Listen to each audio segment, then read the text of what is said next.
DSC 2025 నియామకాల్లో అక్రమాలు జరిగాయంటూ వైఎస్ఆర్సీపీ నేతలు కార్యకర్తలు రాయదుర్గంలో నిరసన చేపట్టారు.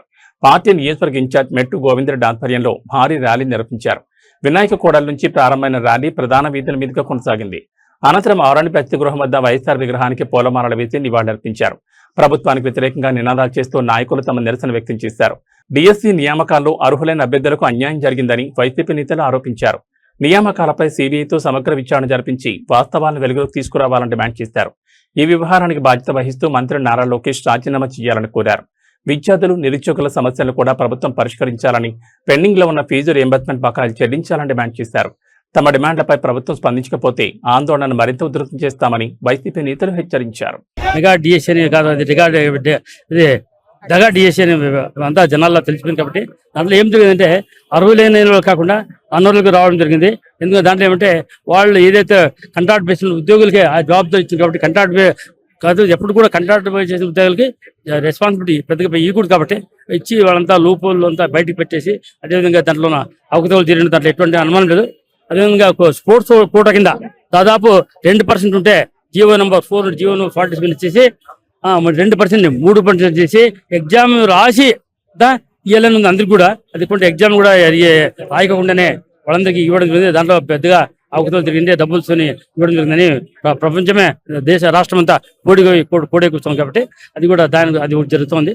దానికోసం దాన్ని కప్పించడానికి అంత ఉద్యోగాలు ఇచ్చిన తర్వాత జీవో నెంబర్ 56 తెచ్చి దాన్ని తిరిగా కోటా కింద ఇవ్వాలని చేసామంటే అయిపోయిన తర్వాత అది చేసింది కాబట్టి ఇది పక్కా మోసపూరితంగా చేసిన చర్య. దీంట్లో ఎటువంటి అనుమానం లేదు కాబట్టి దీనిపైన ఖచ్చితంగా ఏదైతే మన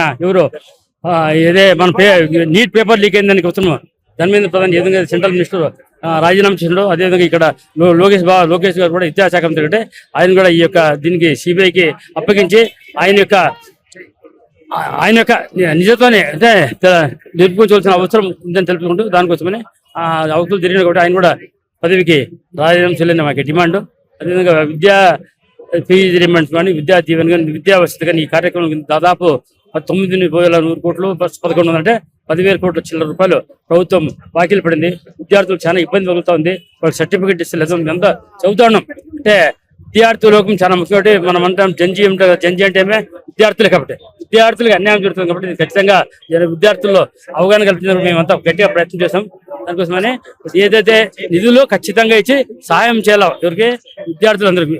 అదేవిధంగా సూపర్ 6 లో భాగంగా ఎవరికి యువతకి నెలకి 3,000 నిరుద్యోగ వృత్తికి చెప్పి ఇంతవరకు 3 సంవత్సరాలు అయినా ఇవ్వడం లేదు కాబట్టి ఖచ్చితంగా దాన్ని కూడా దాదాపు 3 సంవత్సరాలు అంటే ఒక వ్యక్తికి 1,08,000 రూపాయలు ఇచ్చి వాళ్ళు కూడా ఆదుకోవాల్సిన బాధ్యత ప్రభుత్వం ఉందని ఎదుర్కొంటూ ఏదైతే హామీలు ఇచ్చారో హామీల్ని నిలుపుకోవాల్సిన బాధ్యత ఉంది. అదైతే మనందరికీ తెలుసు ఆ రోజు చంద్రబాబు నాయుడు అధికారంలోకి వచ్చేటప్పుడు ఫస్ట్ సంతకం చేసింది మెగా డిఎస్సి పైన.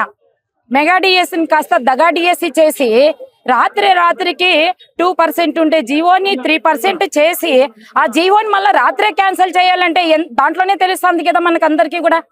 ఎక్కడ అనుమానం అనేది అక్కడ కనిపిస్తుంది కదా. కాదు మనకి మామూలుగా ఒక పిల్లలకి మంచి చదువుకునే ఒక మ్యాథ్స్ చదువుకునే టీచర్ ఒక స్టూడెంట్ వస్తేనే కదా మ్యాథ్స్ చెప్పించగలుగుతాడు. అదే చిన్న గేమ్స్ ఆడే వాళ్ళు కూడా వాళ్ళంటే లోకేష్ యోగాలంలో పాదయాత్ర పాల్గొన్న వాళ్ళందరికీ పచ్చబిల్ల ఇచ్చేసి అవుతుందా ఎక్కడైనా కూడా. అదే కాకోకుండా ఇప్పుడు ఆ రోజు అధికారంలోకి వచ్చేటప్పుడు ఏం చెప్పి వసతి దీవెన మరియు కూడా ఫీజు రియంబర్స్మెంట్ 20 లక్షల నిరుద్యోగ భృతి 20 లక్షల ఉద్యోగాలు ఈ పక్షంలో నెలకి 3,000 రూపాయలు అంటే తెలియదండి. ఆ రోజు చంద్రబాబుకి రాష్ట్రం ఏ విధంగా ఉందని తెలియదా ఆ రోజు? అంటే చంద్రబాబు ఏమన్నా కొత్తగా ఇప్పుడు సీఎం అయినాడా ఏమన్నా? ఇప్పటికి 4 సార్లు కదా సీఎం అయింది. అంటే ఏదైనా నువ్వు అధికారంలోకి రావడానికి ఎన్ని హామీలైనా ఇచ్చేస్తావా? వచ్చిన తర్వాత అవన్నీ మర్చిపోతారా మీరు? ఎందుకంటే పిల్లలతో ఆడుకుంటారు.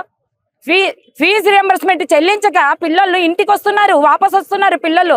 ఎందుకంటే వాళ్ళ స్థితిగతులు బాగాలేక. అదే ఆ రోజు మన రాజశేఖర రెడ్డి ఉన్నప్పుడు ఫీజు రియంబర్స్మెంట్ ఎంత సక్సెస్ఫుల్ గా సాగించి అదే తర్వాత మన జగన్మోహన్ రెడ్డి కరోనా టైంలో కూడా ఎక్కడా కూడా పిల్లలకి చదువుకి కానీ పిల్లలకు కానీ మహిళలకు కానీ రైతులకు కానీ ఎక్కడా కూడా పథకాలు ఆపలేదు. అందరికీ సక్రమంగా ఇచ్చినారు. ఈ రోజు చూడండి రైతులంతా మీ సేవ సెంటర్ల దగ్గర ఇన్సూరెన్స్ కట్టడానికి పడిగాపులు కాస్తున్నారు. మహిళలకు చూడండి 18 సంవత్సరాల నుండి ప్రతి మహిళకి 1500 ఇస్తానని చెప్పా. ఎక్కడ 1500? ఆ రోజు వచ్చేటప్పుడు నీకు 1500 నీకు 1500 అని వచ్చిరే. ఏది మహిళలకి 1500? 3 సిలిండర్లు ఇస్తామని సంవత్సరానికి. ఏవి 3 సిలిండర్లు మహిళలకి? మరియు డాక్టర్ సంఘాల వాళ్ళకి వడ్డీ లేకుండా రుణాలు ఇస్తామని ఏవి?